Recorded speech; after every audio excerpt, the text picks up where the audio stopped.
tous azimuts. Peuple congolais, il est temps de nous lever, de nous serrer les coudes et d'agir pour défendre notre patrie, notre intégrité territoriale et l'intangibilité de nos frontières. La République démocratique Batela Ekolo, Bendele Koyate.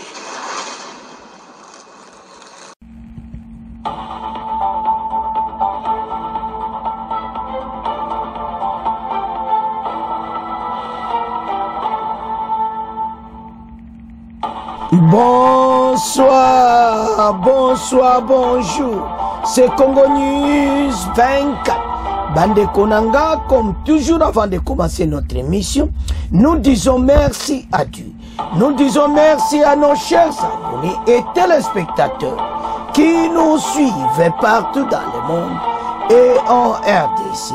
Bande Konanga, soyez les bienvenus. À la une, chez téléspectateurs, Sénat article 164, immunité de Kabila seront levées pour haute trahison. Oyo balobaka eza ya kuyinda, eza ya kusakana te bandeko nanga tozala connecti. Et puis bokoyoka makambo oyo balobi awa bandeko eza ya kusakana te. Tshisekedi détermine de liquider oyo ka héritage nyonso ya FCC cash parce que oyo ezo salama pour le moment eza ya kusakana te. Alors la décision du Sénat déclenche oyo kaka polémique. Et puis tozoya na Wazalendo kaka na premier point, les Wazalendo après victoire à Kisheshe boyoka makamba lobi bandoki a Congo boyoka makamba lobi na Wazalendo na mission oyo bokondimate. Pourquoi? Parce que bango ba gagné Kisheshe tozala connecté. Deuxième point chez téléspectateurs, bandeko toko bandana oye yindi oyo kaka le colonel Delphin Koudou en fuite, un colonel rwandais toloba clairement akimina mbongo ya FARDC akeko region na sol nyonso ba militaire amemiango na RDF AFC M23. Est-ce que eza makamo normal? Kagame okofuta. Alors yo colonel oyo yebaka kaki makambo ekosila oke na CPI. Alors tozala connecté et puis ozoleka awalikale. Bokomona wa Wazalendo bandeko nanga baza kobelela entrée officielle ya contingent armée étrangère. Tokolobani eza Angola wane pa tokoza na idée boyebete baza kokota na Walikali do ba wuti kota Kisangani bakiti akisangani bakoti na Walikali renfort ko sakanate oyo fatia memeli biso. Donc Kagame bozana problème sérieux parce que to yebi ba jena bango na leto ko beta masolo ba moni ke baza bata double G Kagame fatia bani ko renforcer ya ko sakanate tozala connect. Chers téléspectateurs, émission de Bandi et comité autosola ensemble ma solo yamboka. Bande kotoko banda direct même mission na biso avec dossier ya Kabila. Oyo na Assemblée nationale polémique koti na ndenge ko sakanati et belen kolo ba komi vraiment oyo ke komi plan et komi cop kaka po balongola immunité. Sur ce Sama Lukonde a commis oyo kaka na situation moko de fois de la décision directe parce que ba preuve est tellement tangible. Sama Lukonde a tali ba preuve alors ba preuve abona ko boyango comment? Parce que ba ça na problème sérieux. Alors Sama Lukonde maintenant a même makambo direct. Situation to vivre en osiko pour le moment. Ba ndeko za ko sakanati. Alors maintenant ba voter bâti un groupe moko ya section batou bal tala ba preuve très bien. Allez, on prend une décision, vote na katasina. Mais bah c'est un peu divisé parce que naïf sakabino partout mboka oyo Ce qui tozoa ki gouvernement va fatiguer mboke kenda. Même na Sénat, il y a des infiltrés rwandais. Oyo baza ko appuyer. Bazolo ba même que alors que ba lo makamba statut à chef de l'État ti aweza clair immunité ya sénateur Avi Kabila. Naliko jo commentaire mingi te passe bato ba yebi le solo. Mais boyo kanano oezo leka bongo to avance.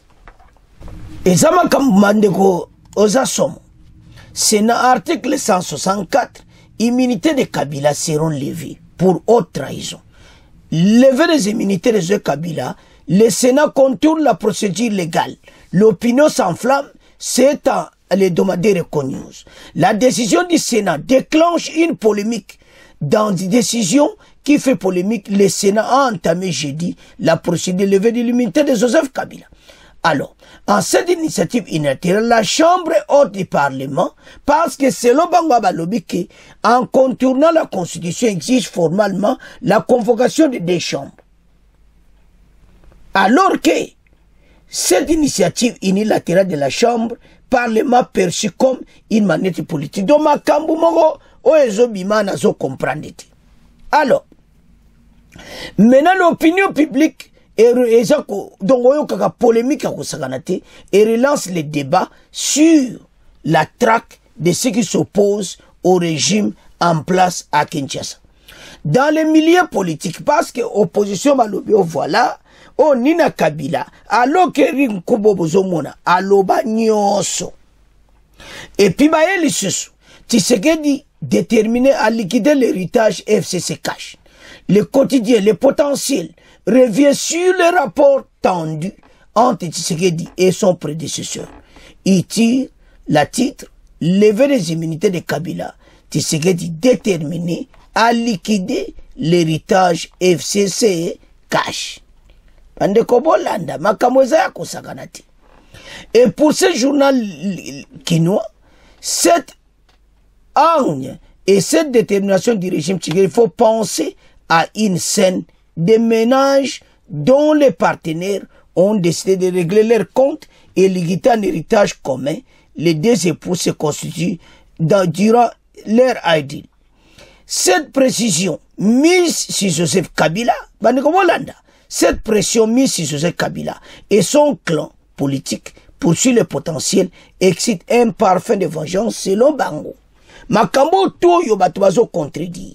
Alors que ce quitté na Sewana, affirmant dans son titre le ciel circuit Kabila, le quotidien Le Phare d'Avike, pour avoir refusé d'observer les obligations qui leur impose la Constitution.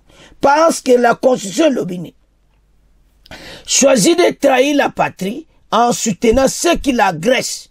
Et l'ancien président de la République, Joseph Kabila, est attitré de sérieux ému.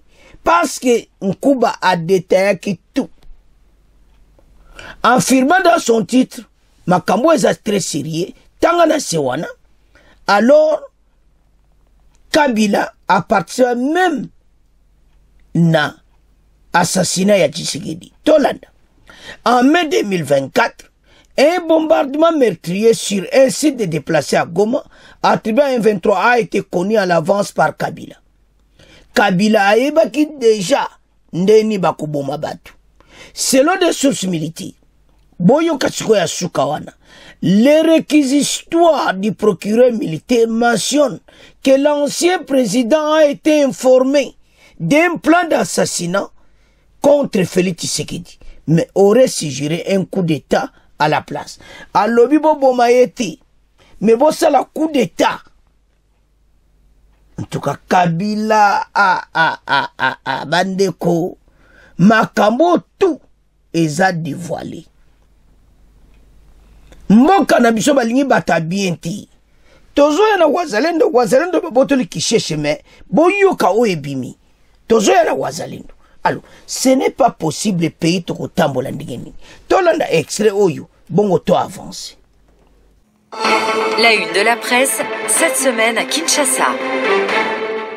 Levé des immunités de Joseph Kabila, les Sénats contournent la procédure légale, l'opinion s'enflamme, c'est un une du hebdomadaire Econews.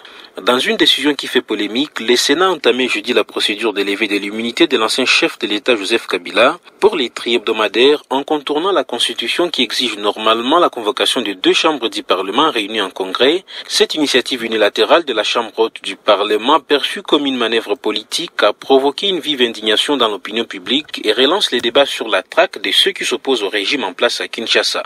Dans le milieu politique, poursuit les tabloïds, cette initiative est largement interprétée comme une manœuvre destinée à affaiblir Joseph Kabila, dont les relations avec le pouvoir actuel restent tendues. Certains y voient une tentative de l'exécutif d'écarter définitivement Joseph Kabila de l'échiquier politique national, dans un contexte où plusieurs de ses proches font l'objet de poursuites judiciaires. Le quotidien Le Potentiel revient sur le rapport tendu entre Tshisekedi et son prédécesseur. Il titre à la une « Levée des immunités de Kabila, Tshisekedi déterminé à liquider l'héritage FCC Cash ». La tension entre ses anciens partenaires est loin d'être terminée, et pour ce journal quinois, cette hargne et cette détermination du régime Tshisekedi font penser à une scène de ménage dont les partenaires ont décidé de régler leurs comptes et liquider l'héritage commun que les 2 époux s'étaient constitués durant leur idylle. Cette pression mise sur Joseph Kabila et son clan politique, poursuit les potentiels, exalte un parfum de vengeance alors qu'au lendemain de sa prise de pouvoir lors du premier mandat, le nouveau chef de l'État Félix Tshisekedi avait signé un accord de cogestion avec l'ancienne majorité qui avait raflé une majorité écrasante dans toutes les assemblées délibérantes. Affirmant dans son titre que le ciel s'obscurcit sur Kabila, le quotidien Le Phare est d'avis que c'est pour avoir refusé d'observer les obligations qui lui imposent la Constitution et choisi de trahir la patrie en soutenant ceux qui l'agressent, que l'ancien président de la République Joseph Kabila s'est attiré de ce ennuis. Ce quotidien estime que la carrière politique de l'ancien président subit un coup dur avec tous les risques d'être définitivement compromise. Bandeko tolandi biso nyonso. Article 64 est clair. Un ex-président de la République doit être arrêté pour un motif ya haute trahison. Yango Kabila Sali. Il a trahi ce pays. Binu bozo kamakawa yakina goma te wana to akudo kunati. Tribunal militaire ba pesi ba preuve na bango ya conversation téléphonique. Et puis na je sabino ki boyebi te ba portable. Ndenge bosoulaka. Ton pes exemple soki bazana Vodacom. Vodacom a kobimisa conversation na bino nyonso na l'État. Au cas d'investigation, parce que c'est privé. Mais au cas d'investigation, il faut Vodacom abimisa ba conversation tout. Et bazo bossa na baza sur le sol congolais. Ma solo tout baza eko soula. Tout c'était clair. L'assassinat y a présent Félix. Kabila le bobo m'a été. Sotako comme héros national. Mais, bon, ça la coup d'état toke de Kinshasa. Yamona nanga za ekoloba. Makamu nanga za olobe za ki vérité. Nanga witoke ti coup d'état toke to longola yi.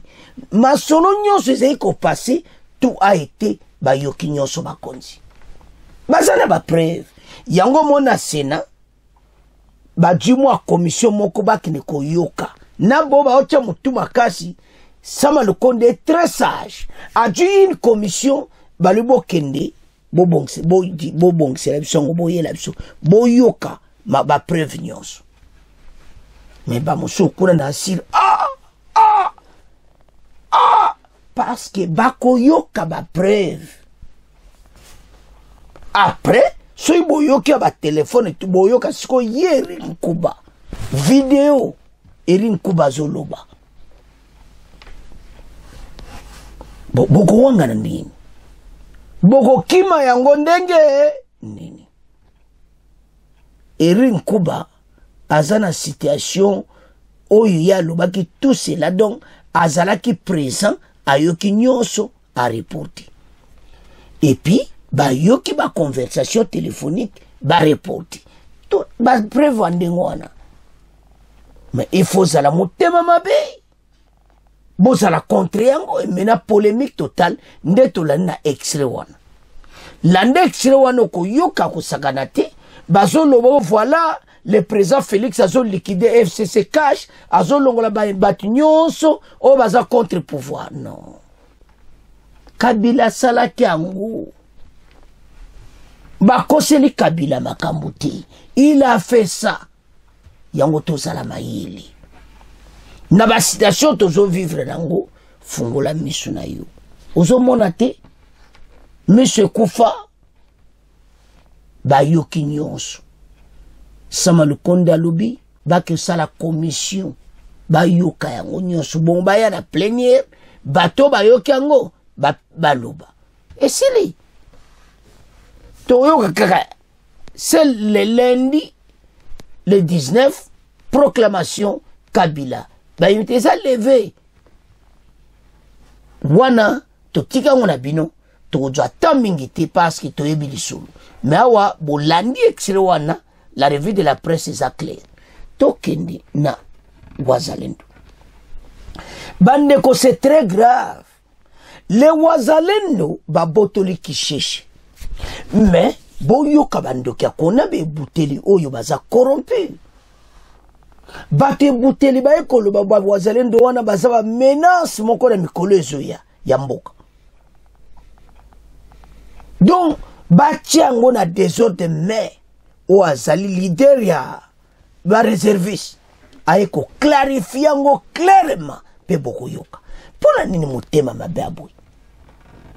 Ba Wazalendo mena bazana kati ya kisheshe ba moni ba crime nyonso. Parce que bakotala tout les crimes de guerre et tout ça. Bazo koka kolo Wazalendo balwa na force ko sakanati.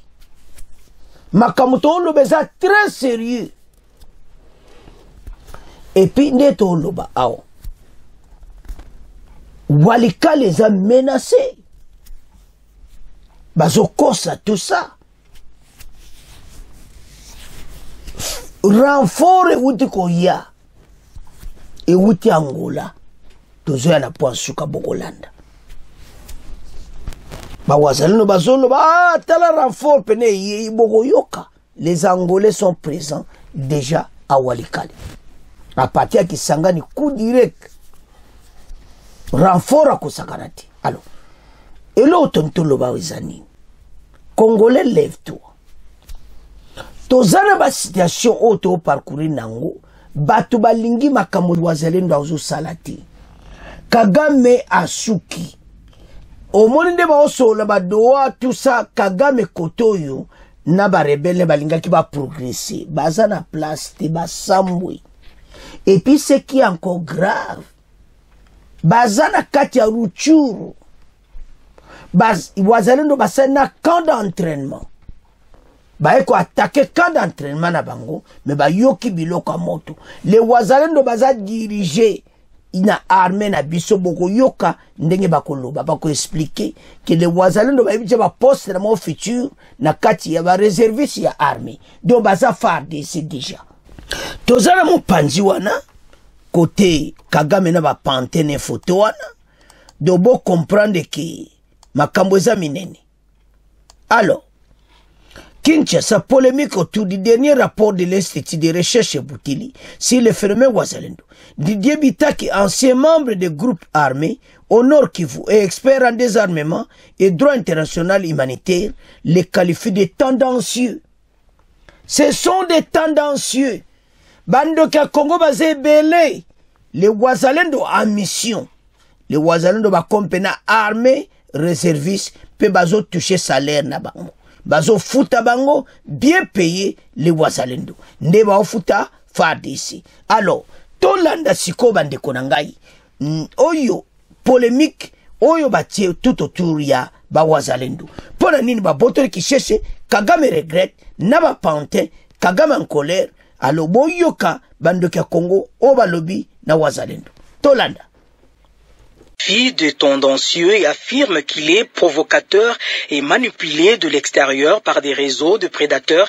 Selon lui, la loi portant création de la réserve armée de la défense RAD, dont il revendique l'auteur, encadre clairement le fonctionnement des Wazalendo qui, insiste-t-il, ne représente en aucun cas une menace latente.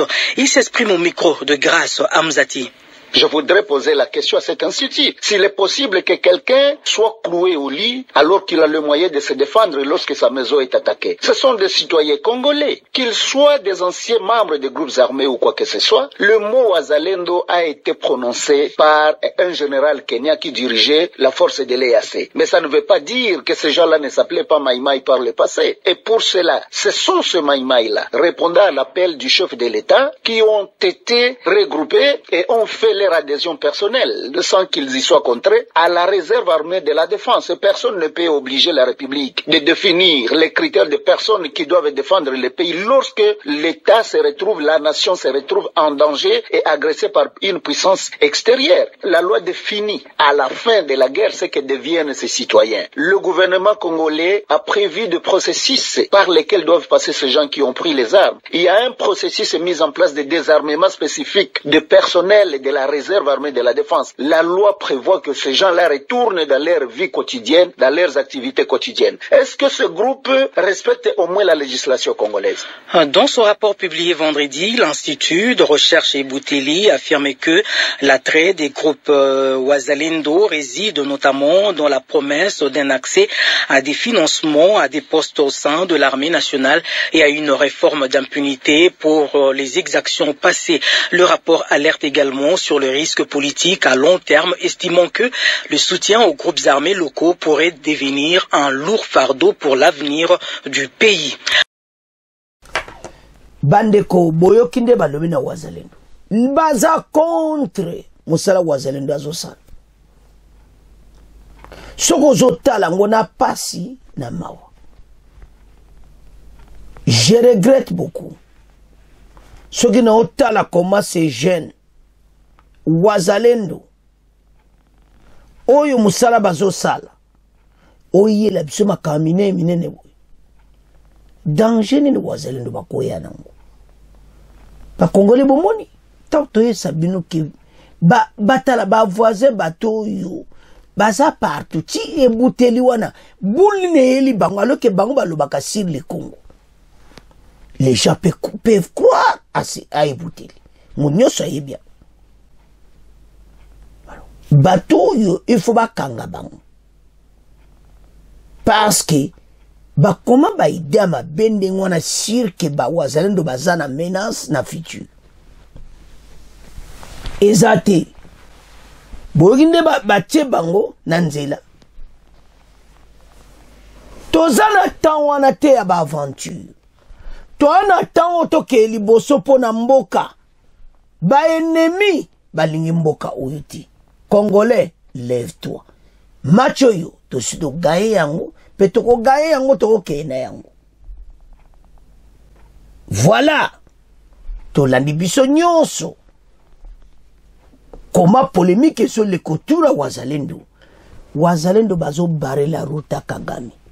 Kagame mayele sili. Azebeloni akosalati.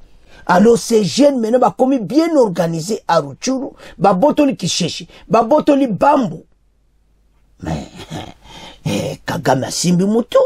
Aime ba jeune bazo ke Rubaya, bazo ke Masese kuna donc makambo eza minene. Ou bien ba jeune bazo monter kota Kiwanza, parce ba jeune oyo. Baza déterminé ti ba ko signer makambo oyo. Bango baza mena ba menacer bango na ndenga ko sakana ti. C'est le fait tali Wazalendo te parce que ba Wazalendo baza ba autochtone. Bankolo mabele.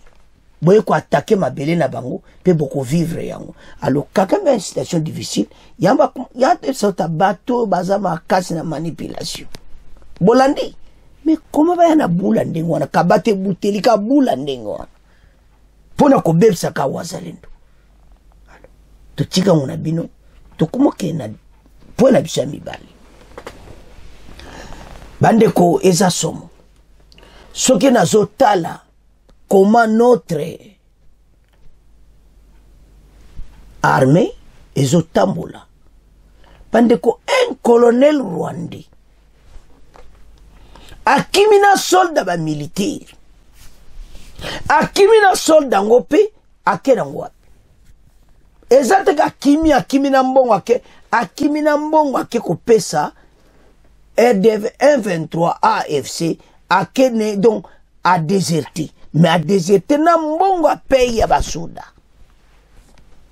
Donc ezaki bien planifié. Tant paye wana kake ye aller ya kenango. Bon comprendre que ce qui se donne moi comme $250. À kena combien? 1000 soldats. 250 000 $ et qui so baza a plus de 1000 à Uvira. Bas soldats au front, salaire na bango est emporté par un Rwandais Delphin à rejoindre ba Rwandais. Tel danger tout ça nango. Ba Congolais bazoyi bate comment nous sommes menacés. Donc on a trahison moko et puis a trahir ka mbokati mais a kimina mbongo ya ba soda na front. Donc ezo salamawa. Les pays na niveau eza Congolais tala tout tcha di Syrie. O eza mboka na yo. Les pays eza trahi na ndenge ya kosakana te. Tozo yeba te ndene epai tokokende. Soki na otala mboko oyo titisi nabi non. Mais mboka eza très dangereux ba station tozana. Makambo eza ya kosakana te. Makaminene yaone sabino ba Congolais bolamuka. Na situation tozana ngo eza ya kosakana te. Hein? Potala bino moko. Donc, sur une otala, nabi, non. Tolamuka. Parce que soldat, ndenga kimi na soldat ba militaire. Akena ngwe pa ba Rwandi. Na AFC 123 RDF na Goma. En fuite. À partir à Uvira. Donc, tolo baka continue ka Rwanda mbalamoko. Muto bachaki confiance à futaka batu. Azakana plane bandakala. Ce sont les mêmes gens qui ont détourné mbongo ya paye ya basoda na front pour ba bundati. Bon mon pas mboke wuti. Après voilà basoda na biso bazo bunda bien te. Basoda bazana courage te. On a des situations difficiles. Oyo Kabila il faut ba kangaye. Kabila asia tiaba racine ba Rwandais partout. Ba Rwandais ba monike ba komba perdon. Accord wana New York eza ko swa. Accord États-Unis eza ko swa. Bande koma kambo eza ko sakana ti tozo na poasuka. L'armée angolaise ba koti na ADC. Renfort ko sakana ti. En direct à Walikale. Makambo tanto loba, mais ngala lingi batu ba comprendre quelque chose. Parce que la situation to vivre nango. À l'est, ils ont 5 Congolais à comprendre clair message. Tant que le pays est menacé, Moutounion se passe à menacer. Mais au Sengangana yo, tous à la même parole. Totanga, commanda Kimi Nambongo. Bon, auto avance. Arrivé de l'armée angolaise, toujours à Nango, mais tolo bana trahison colonel en fuite avec les soldes des militaires. Aussi qu'il faut un colonel en fuite après un détournement présumé des soldes des militaires au front. Nzambenangai. Les fonds destinés au paiement des soldes des militaires des forces armées de la République démocratique du Congo, engagés sur les lignes de front dans le sud de la province du Sud Kivu, ont été détournés. L'information émanant du commandant de la 11e brigade de FARDC rapportée par Radio Okapi. Selon les informations rapportées par la Radio Okapi, ce détournement intervient dans un contexte particulier tendu, marqué par de violents affrontements entre les FARDC, les combattants Wazalendo et les rebelles du M23 dans la région. Le principal suspect, le colonel Nkulu Kilenge Delphin, est actuellement en fuite. Yewana. Nzambe na ngai bomona ta yena nzela nana komi ata Goma ti nzambe na ngai bokangela biso yi. Alors Le commandant de brigade a ordonné son arrestation immédiate en cas de localisation et sa remise à l'auditorat militaire le plus proche. Selon les mêmes documents, la disparition de l'officier a été constatée quelques jours avant le début effectif de l'opération de paiement. En dépit de cette situation troublante, le chef de l'état-major de FARDC en mission récente à Uvira a salué le courage et la résilience des autorités politiques et militaires locales fait face à la progression du M23 qui occupe désormais Bukavu et plusieurs autres localités stratégiques.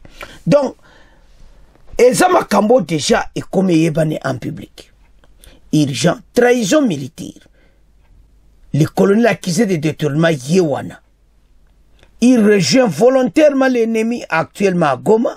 Il est sous la protection des terroristes du RDF AFC M23. Il a trahi la patrie. L'éveil patriotique des jeunes condamne formellement cet acte de haute trahison et exige justice soit faite sans délai. La trahison ne doit jamais être tolérée. Trop c'est trop. Sikoyo. Azana na kote ya Bukavu Toloba.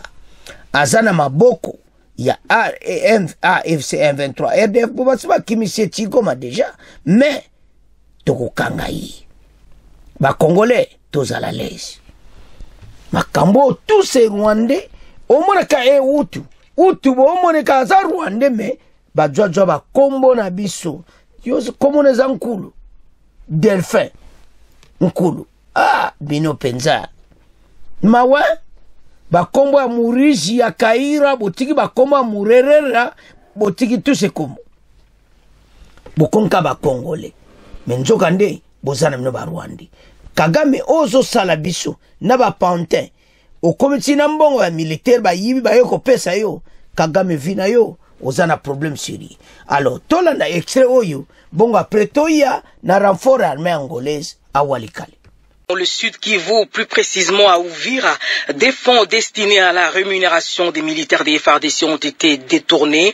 Le principal suspect dans cette affaire est un lieutenant-colonel responsable de la solde au sein de la 11e brigade, actuellement en fuite. En réaction, le commandant de la brigade a émis un avis de recherche à son encontre. Alain Ironga nous en dit plus dans ce reportage. Le montant exact de la somme détournée n'est pas déterminé, mais le communiqué signé par le commandant de la 11e brigade annonce qu'il s'agit d'une enveloppe destinée à payer le solde des militaires au front dans la partie sud de la province du Sud Kivu. Dans un fax émis par le commandant brigade destiné aux différents chefs des unités militaires dans la région, il est demandé à quiconque verrait le colonel incriminé Nkulu Kilenge Delphin de l'arrêter et l'acheminer à l'auditorat militaire le plus proche. Sa fuite a été constatée avant le lancement de l'opération de paix. Le porte-parole des opérations Soukola Sud-Sud n'a pas voulu commenter ce détournement. Il s'est tout simplement limité à confirmer la véracité des faits sans en dire plus. 3 jours auparavant, le chef d'état-major général des FARDC, en mission à Uvira, avait félicité et encouragé les autorités politiques et militaires pour la résistance affichée envers les rebelles de l'AFC M23.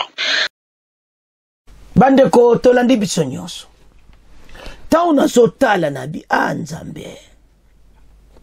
Donc oromona clairement ti akatine kaka na balar donc ba téléphone kaka mbongo basode ye bon et comme temps oya au région de bisona la Rwanda. A région de AFC M23 na Bukavu. Donc à Goma. Donc déjà basi bakimisi azana Goma po ba ibi kota Bukavu ba ko repérer mbongo ekei. Bo balimba futa ba soda. Nzambe. Mais parfois il y a des choses regrettables. C'est qu'on a makamo tout au pesa foutina. Mais c'est Kabila. Si on n'avait pas de Rwandais dans la armée belé, on dans ma situation. Et puis, vous défendre le Sénat, beaucoup défendre l'État. Situation est grave. Voilà. Madeko Zamawa. Ce qui n'ont pas la makambo yu eza pasi pe mawa. Et loko jo sala mawezani. Bato nyonso bozomona. baza mabe bato nyonso na bada na entourage wana parce que bachacha bapilia ba Rwandais partout siko bomonde akimi na mbongo wana te c'est la même chose bazali kosa so bitumba etoka bafuti basoda te c'est le même monsieur afuti basoda te baye babotoli Bukavu bafuti basoda te baye babotoli Minova bafuti basoda te c'est le même monsieur qui payait les soldats na Sud Kivu. Voilà comment une trahison yango Kagame sakana kanabiso parce que ayebike basi ba tia ba piqué na bango partout. Le président Félix alobi na bino au revoir bino nyonso les infiltrés. Boza sur na place na kati ya mboka na biso. Eza mawa onga na rwandophone misale zebele. Ba peksio misala tena edis. Mena armée te ko poste soit ta colonel te. Bomonete. Bango ba mixage brassage ba senga ba poste clé. Colonel eza poste clé na bitumba. Lera guerre ba ko tinda ye ba yebiki ye kuta ko trahir combien de soldats so ba kufi. Azo sa ba soldats bo kende boy. Ba bomba ngutu. Quel motema ba colonel rwandais o ba tiela biso na kata fardis. Mais boye ba été o bo sala ba congolais vous allez payer. Parce que Bolando va expliquer. Ah, Nzambe. Ezo Salamawa. Il est parti avec les soldes militaires. Mbongo oban ba futa. Mutumoko $250 ba soldat au front à peu près pour ba maté bon salaire za ko saganate sikoyo. Tocha à peu près $350 à $400 mena. Siko mbongo na mutu. Mutache motema salaire na e. Iki. Moral kozala bien. Fatibo msambo musubo futa basoda. Mais botala mena na ba région militaire nyonso nana futa ka basoda. Soki bomoni aza clair te a Rwanda bo longole lere yango. O ezali neti bapesi bino do bo fungoli bo comprendre makambo ezoleka. Alors neto lobaza na maboko ya AFC 123 RDF de ça comme Goma je crois. Mais on va les arrêter. Alors wana ezalaki détournement et puis autre trahison na FARDC a que rejoindre benemi na biso oyo ba Rwanda. Donc yemoko aza Rwanda. Eza musuma kama kobombati. Alors maintenant tozok tala tokende maintenant na point oyo.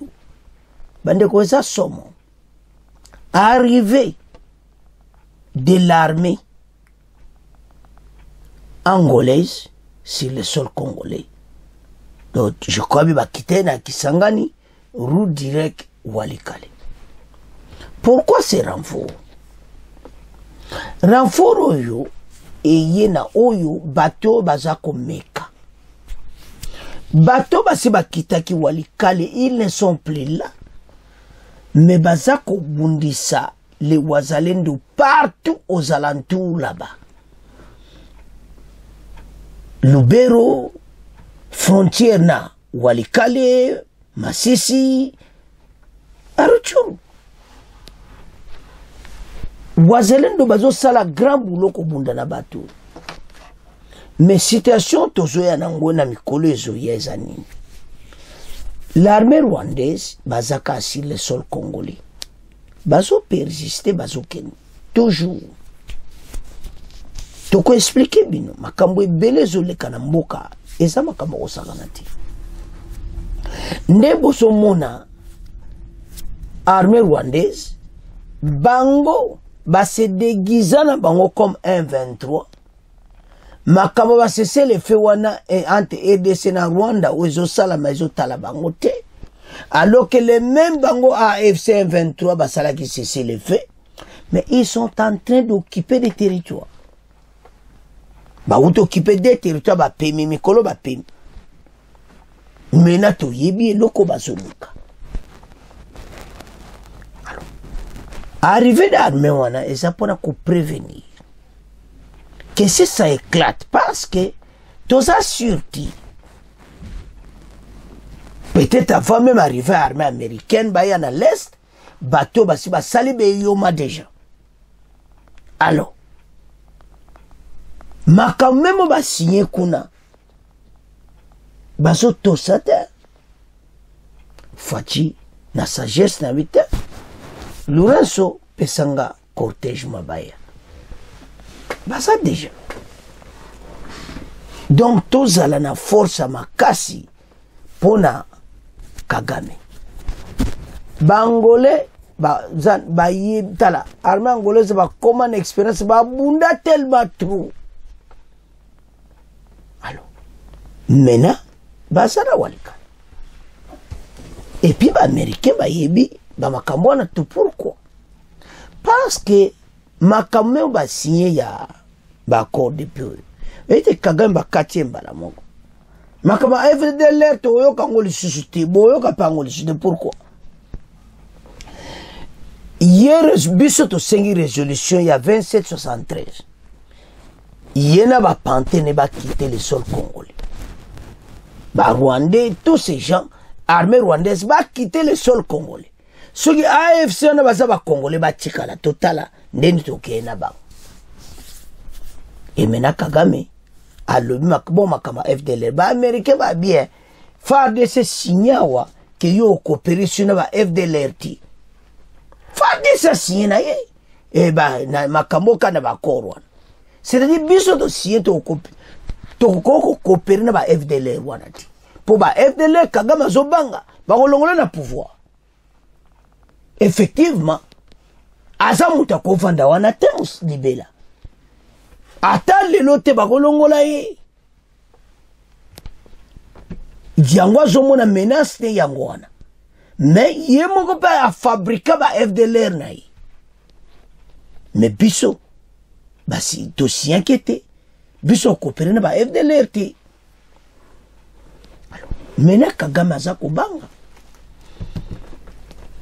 yango somona makambo oya est ba congolais to sepela to sara bonne mais to so gagner guerre oyo makambo na est ezosila kaladi parce que accord na biso na États-Unis accord de paix. Accord de paix jamais beaucoup ce congolais qu'on a pas bon congolais. Sécurité comme dans Nord Kivu, Fachi pena kubima eru. Oyo poso le bon ba linko yo kati. Ba linko yo kati ba mona Fachi que guerre esili, ba tu ba bete la Fachi maboko. Il ne veut pas voir ça. Mais bon, combien de fois Fachi a été humilié pour le Makaba Est. Combien de fois les Congolais mais bon sa mission comment on a humilié les chefs de l'État.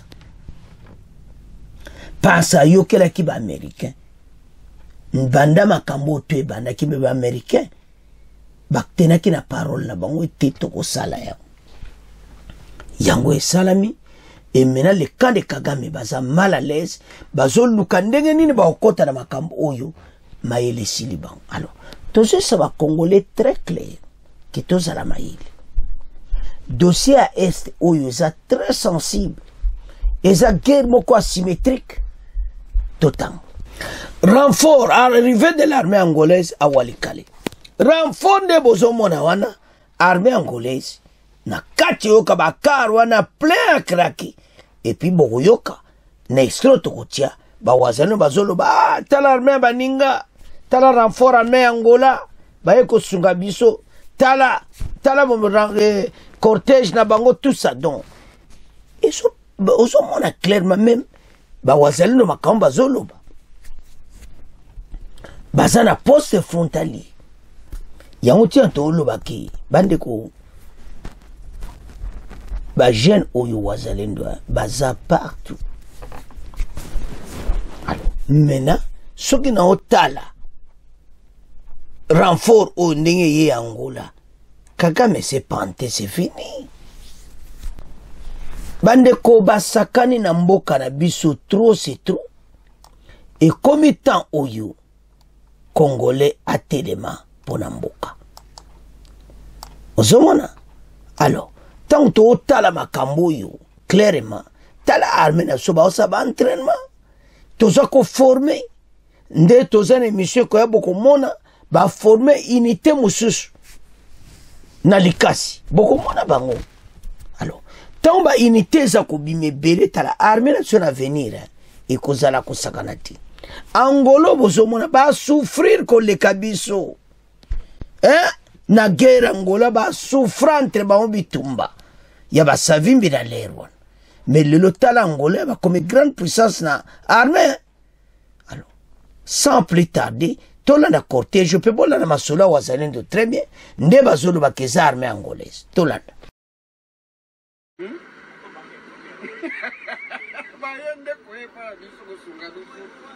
Armée baninga.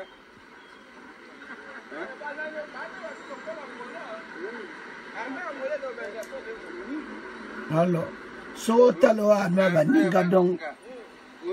Logistique ya baninga. Armée angolaise. Ya baninga renfort ya baninga. Bayende kwepa biso kusunga biso. Armée baninga.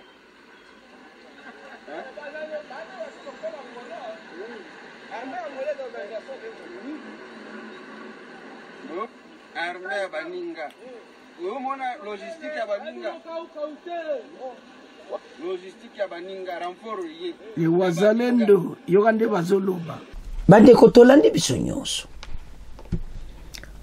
Makambo tanto esa ba Congolais tala. Bakonzi baza sage. Parce que tozo vivre, tozo discuter na bateau, yo toza sur na bangoudi. Kagame koto to discuter, koto azo ko attaquer biso.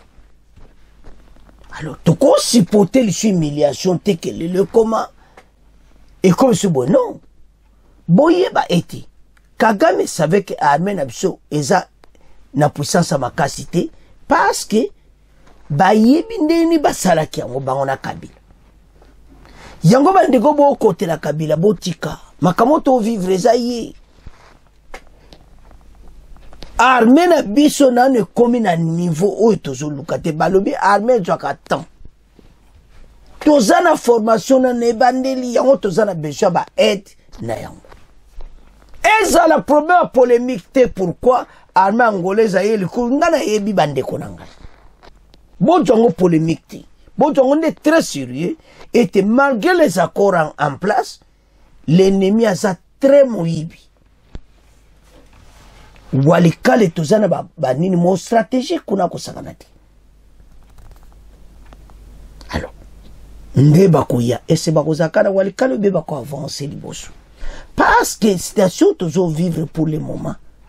Kagame saison bazolu kaba progresser. Nzela na bango bien kisangani. To lamuka. Mwana Museveni atanga kisangani wana. Ayo kasiko ke renfort angolaise baza déjà na walikale. Ba mo ke fa de sa dio to benga kabaka. To sana batu moko yo baza ko aider. Mais soyez sûr que malgré tout ce qui se passe pour le moment, la paix au na est. Bando ka Congo ba comme un problème sérieux. Pour armer comme à un niveau tout ça ba konji ba salmoni passe. To comme ça ba jeune wazalendo, to tellement pona mboka, to supporter gouvernement oyo parce que bango ba sali effort. Ba juba risque ya koboya Kagame. Parce que na lera Kabila so boye Kagame bino to ba oboma bino. Mais bango ba ju les risques.